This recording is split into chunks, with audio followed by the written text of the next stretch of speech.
Hello, and this is the Harpering Light. I'm Mary. I give a conservative take about the world around me. Now, this particular episode, Friday, Fun Friday with food. So the country that I'm focusing on is Brazil. And so I am going to center around foods from Brazil that you didn't know were from Brazil. That is, particularly some of the foods are common in America and how that translates to what we think about it. Let's dig in. Okay, also to add on.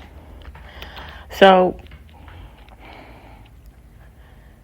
Fridays are, as I mentioned, about food, but it's also a glimpse into the culture and the aspect. And then as I go on, as I mentioned in other previous podcasts, with other topics of all the viewers out there. And I'm starting out with the viewers, that legacy that started out listening to me. And then I appreciate all the new listeners out there. But Fridays are a way to give thanks and say thank you for listening. And so also, I am, think about, and I actually want to do this, go into the aspects of merchandise. And the logo that you all see on my podcast with the sunglasses and everything, and it says Relax Fit, I actually designed that. And so, as I mentioned before, I'm a person that's really, I really, really like visual communication, visual designs. That is really a tier for me as far as creating, doing things. It's up there for me. So, you guys give me feedback about, you'd be greatly appreciated. What your thoughts are about the logo that I created for this podcast. And then if you'd like to see something like that as far as merch or design logo for t-shirts, for hoodies, for caps and so forth, give me your thoughts about that. Either through email, Substack, X, and of course, YouTube. All right, so let's get on to talking about food that you didn't know is from Brazil. So as I mentioned, I mentioned this in another podcast. So it's quite interesting how the aspect of adapting and being welcoming and opening to new cultures and how that transforms the aspect of modern cuisine. And then also from a business point of view, getting to the aspect of exporting and importing and how that gives more diversity to the aspect of what to eat and what's out there in the market. And then also the businesses behind it and how that goes into the aspect of farm to food and then where everything is going from, growing and coming from. And then also the aspects of how food is seen from the origin of where the nation that the food comes from and how that translates into the interpretations and how it's used in, for instance, in America, and then also how that's seen in other countries too, besides from what we're talking about today from Brazil, and how, regionally and globally, how all of these things are thought of. These products, these produce, that is, are thought of. All right, so I'm going to start out with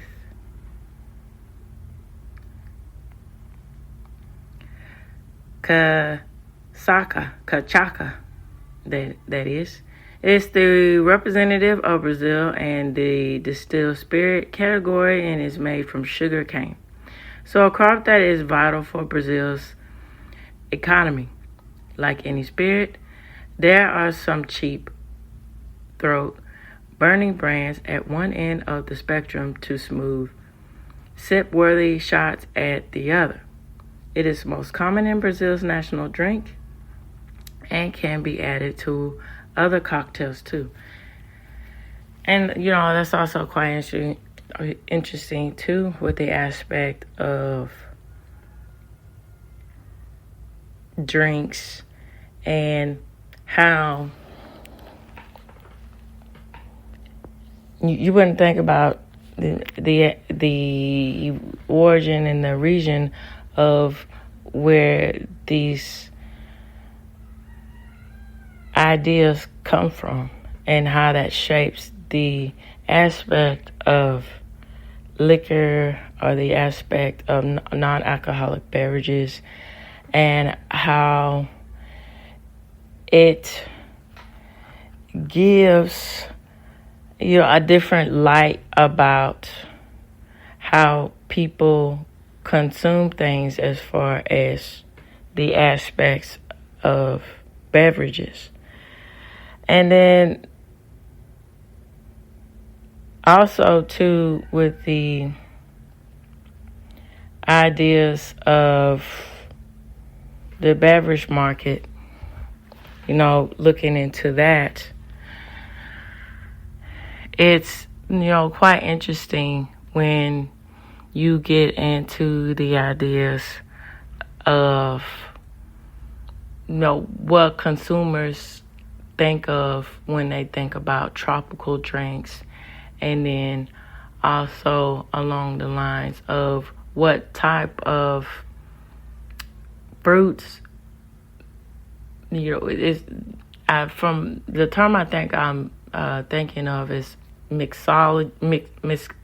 mixology of it, of how tweaking the simplest things as far as the acidity and the base level of something, how that changes a drink from being just basic, I guess you can say, to something that is exquisite.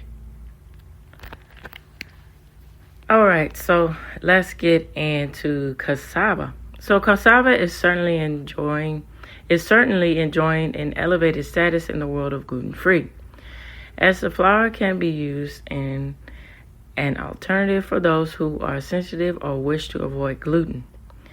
Its starch is known worldwide as tapioca, which originally came from the northeast of Brazil before spreading down to the coast and making itself a part of everyday diet.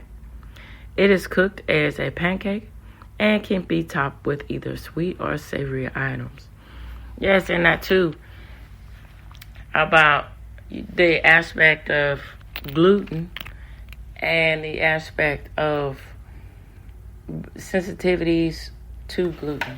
And I'm accustomed of understanding that a person who has celiac problems, and in the beginning of it, of trying to figure out what to eat and what I could not eat, it was an uphill battle. But, again, that aspect of having that mentality, figuring out, and the aspect of making things whole and chaos is really helpful, because I started doing research and trying to decide what kind of products are out there and what's good as far as gluten-free products, and then also on the aspect of just because it's gluten-free or healthy, that in that umbrella of terms of diet food, but not necessarily as restrictions because of allergies or sensitivities and so forth. And then, diet food goes along with that. But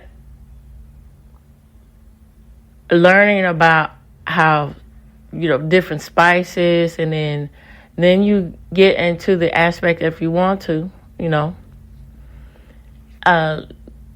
learning about different cultures, how they use spices, how they think about spices. And then it gets to a whole, that's what happened with me. But, not everybody's the same, which everybody shouldn't be. But it's just, my point is, it's just a great thing to have that mentality when you're trying to figure out how to sustain your diet when you have issues, when you can't eat predominant food that's out there in the market to consume, to eat. And then it starts to change your aspects too of how you see food and think about food. And then naturally, I think that was already ingrained in my personality. I know that it is, to be more of the culinary spirit of being more elaborated with taking things to the next step and figuring out how to prepare meals for myself.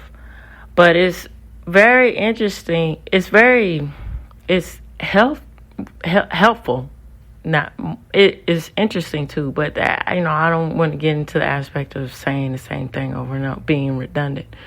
But I say interesting a lot because it's just, I have so much of an appreciation of how that spark of chain of thoughts come when you're thinking about something and trying to figure out how to get to the next step, how all the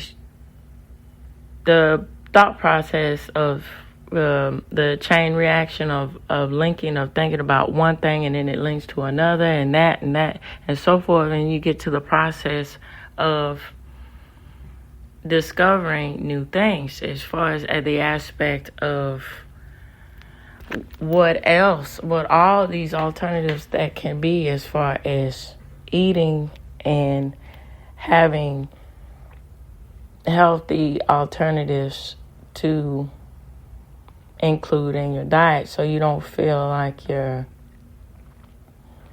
trapped or there's nothing else you can eat.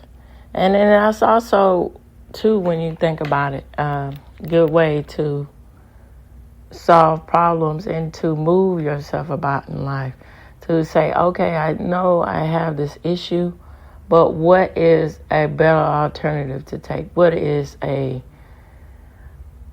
let's step back and take a minute. I know it's frustrating, but let's take a minute to think about it and see what else is out there. What can I do to help improve the situation? All right, so here we go with Katy Perry, I believe the pronunciation. Forgive me for that. Cheese. And cheese is a big fan of cheese there. And also that too, I remember in the 9th grade, and then it sparked my interest too, to know more about discovered new things about cheese and so forth. So I had a theater arts teacher, and then it was a thing where he didn't really have a class of his own, so we were in another teacher's classroom, and she happened to be an English teacher. And so one day she was eating cheese, and I was like, "Oh, that looks interesting. What kind of cheese is that?" And she said, well, this is I'm trying to think. It was something like a brie-ish type of cheese, but it was on something different than that. And she told me that it was of a required taste. It was more bitter in taste. And so, she warned me, and I said, "Oh yeah, okay, it's a little bit more bitter." But from that, she sparked my thoughts to know about the aspect of cheese, because at that time I didn't know that cheese could have that sort of, I guess you could say more acidity into it. But those are who are more in the know about this, feel free to give me comments about it too. And to go beyond the type of cheese that I knew at that time was just typically, Swiss cheese or cheddar cheese or American cheese, stuff like that. And, that is interesting how that comes to be when you communicate and you're interested and you have a thirstful knowledge for something, how that turns into learning new things. And then it turns into learning different aspects about culture too. This delicious cheese with its creamy texture can be found absolutely everywhere in Brazil. So spread on toast, mixed with chicken, and added to a pizza inside cheese bread. It can be served with prongs and stuffed into pies, rolled up with meat. And it's truly a versatile cheese with a mild taste similar to brie that seems to work with almost anything. This cheese spread can be found outside of Brazil, and it is definitely worth looking for. So the coconut. The coconut is actually a native of Asia, but like the banana, it adapted well to Brazil's climate and soil conditions, allowing it to thrive in turn. Brazil, which is the fourth largest producers of coconuts in the world. In the large international cities, coconuts have more use in oil. So for the aspect for beauty and food or added to cakes, within the coastal cities, it's normal to get a chilled green coconut and drink the milk straight from the nut. All right, so I'm a big fan of coffee there. And, it's quite interesting, too. Here I go saying interesting. So it's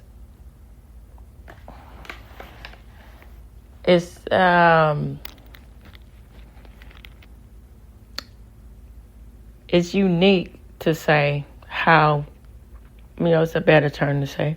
It's unique to look at the aspect of coffee and how cities and then states within the cities, and the states and the cities within the states, that is, and then going out regionally, and then going out internationally, how coffee is seen.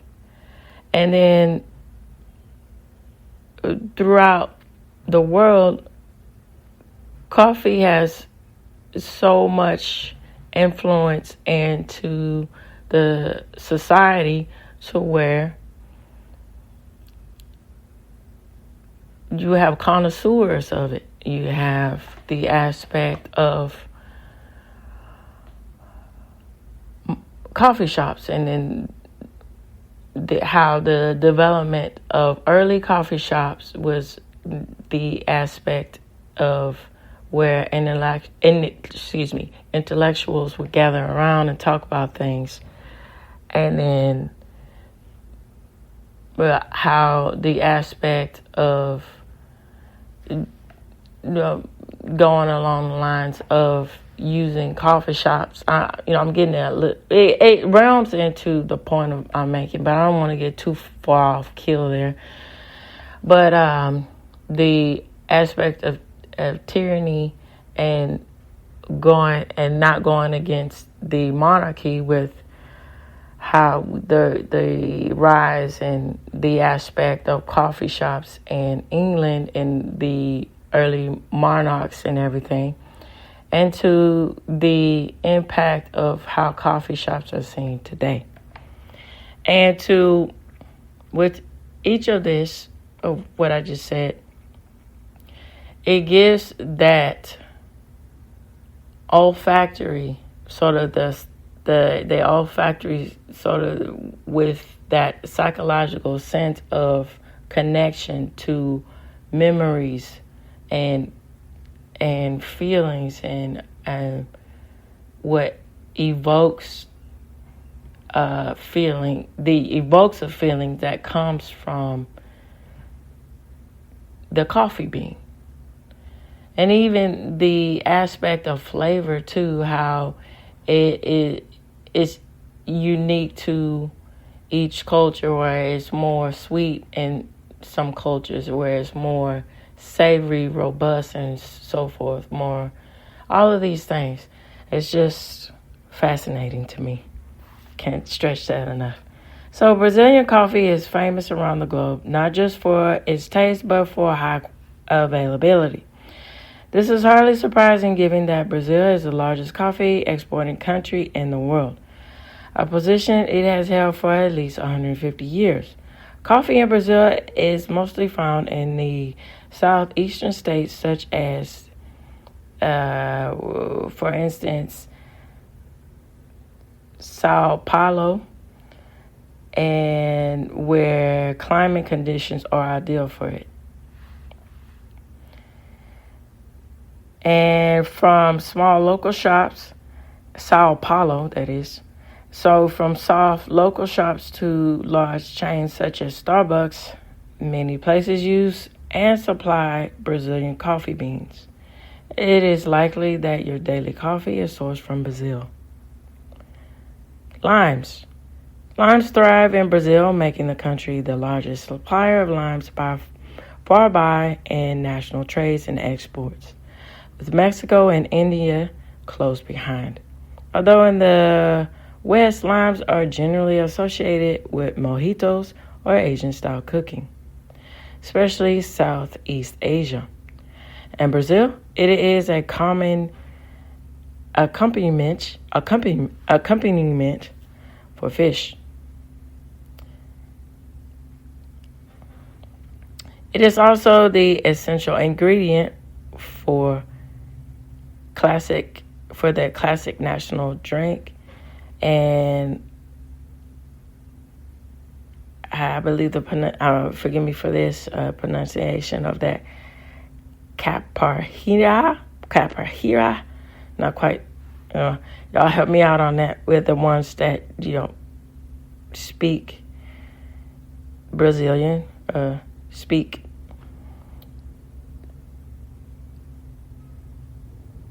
this language. And then, it's quite interesting too, because, Spanish speaking terms are not all the same. So, you say I speak Spanish, but that means that's what, the people who are in the know about language and how that works. And then, from different regions, it's not quite the same, so learning Spanish from Mexico is quite different from Spanish in Spain. And then it's quite different from Portuguese, which is the colloquial language of Portuguese, with French and Spanish. Is all of these things are different. So, that's something to also note with the aspect of culture too. So, passion fruit. Passion fruit is a fruit native to the southwestern regions of Brazil. That is a similar, simultaneously sweet and sour. And Brazil is known as often with the basis of creamy mousses. It's added to cake toppings or an alternative to limes and things in this nature. So it's a great ingredient to use instead of limes in cooking too. And it can be added to salsas, salad, desserts, and Asian style food for a slightly different yet delicious taste. The pineapple. One of the best aspects of the Brazilian gastronomy scene is that the country is rich in exotic fruits that can be brought fresh or picked straight off the branch. The pineapple is one of those fruits, and contrary to what many people think, it actually grows from the ground, surrounded by long sword leaf-like leaves and not hanging from trees. Brazil is the second largest pineapple producer in the world after Costa Rica, and contributes to 10% of all the world's pineapples. The soybean. So soybeans are the reason for things such as soy milk, tofu, and soy sauce, and are often used as a meat and dietary substitute.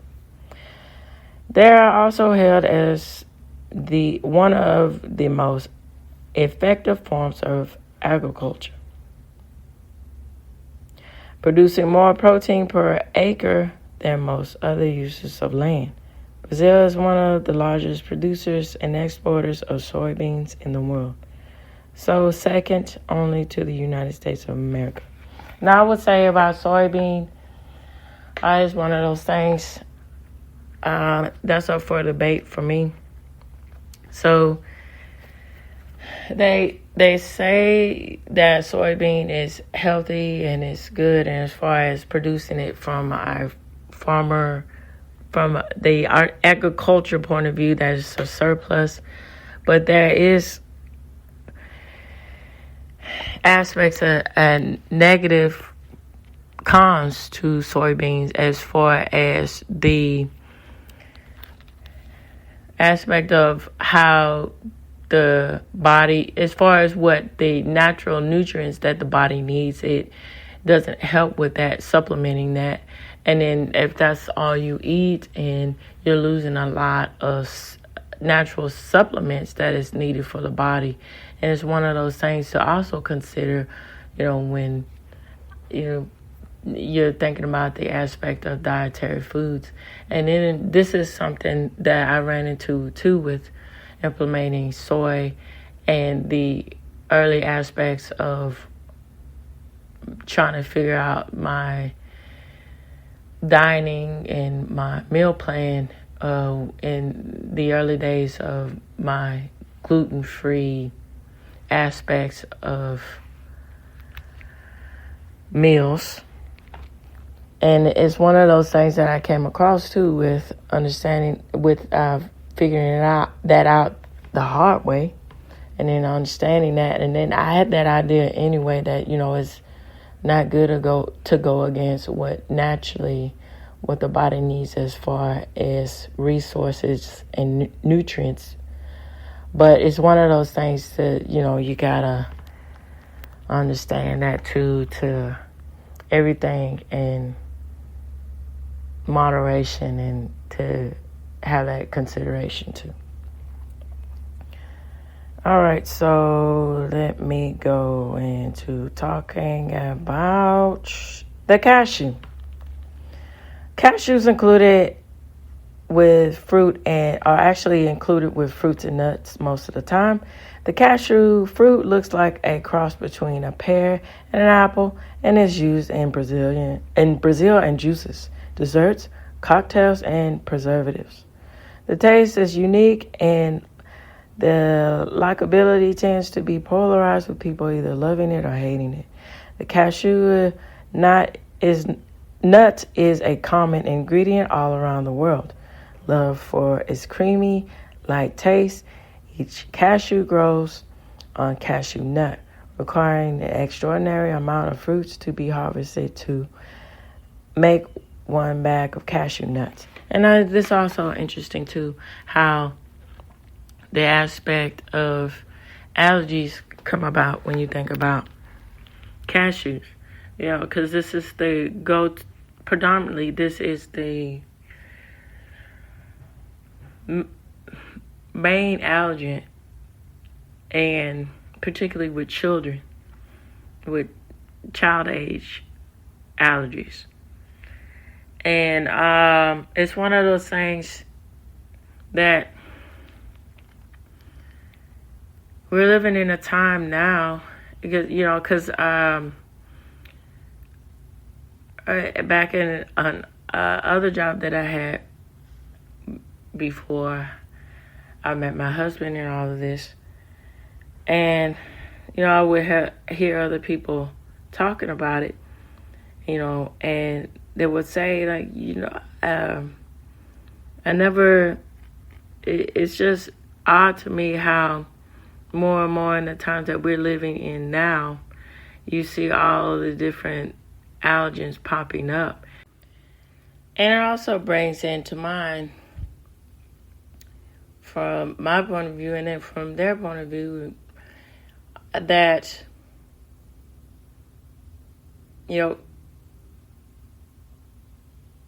it's just odd how more and more people are having all these allergens.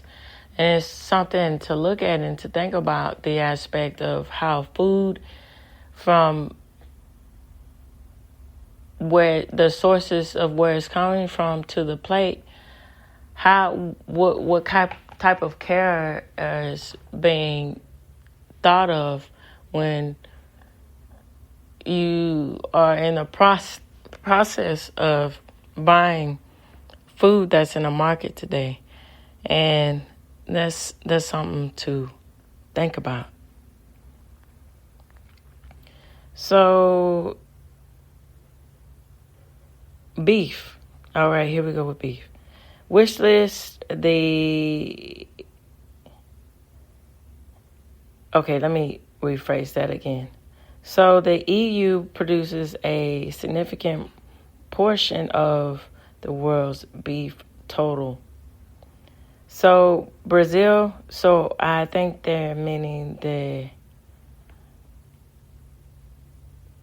I'm not quite sure what, I guess that's from the European standard, or I'm not quite sure what that means.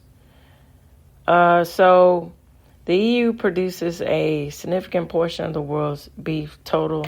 Brazil, along with the supplement, more than all the countries in the EU put together.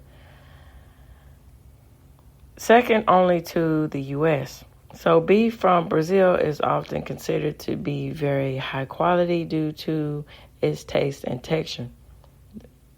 Okay, so this can be held in someone's back garden, or more formally as known as with the Brazilian restaurants that are prevalent, that serve all you can eat on the range of cut meats.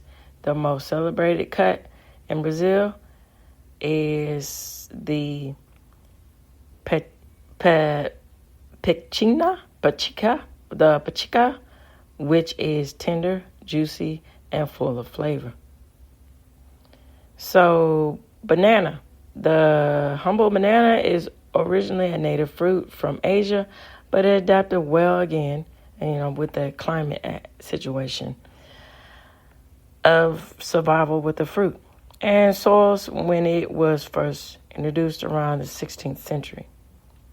Brazil is one of the largest producers of bananas alongside India and by far the largest consumer of bananas in the world.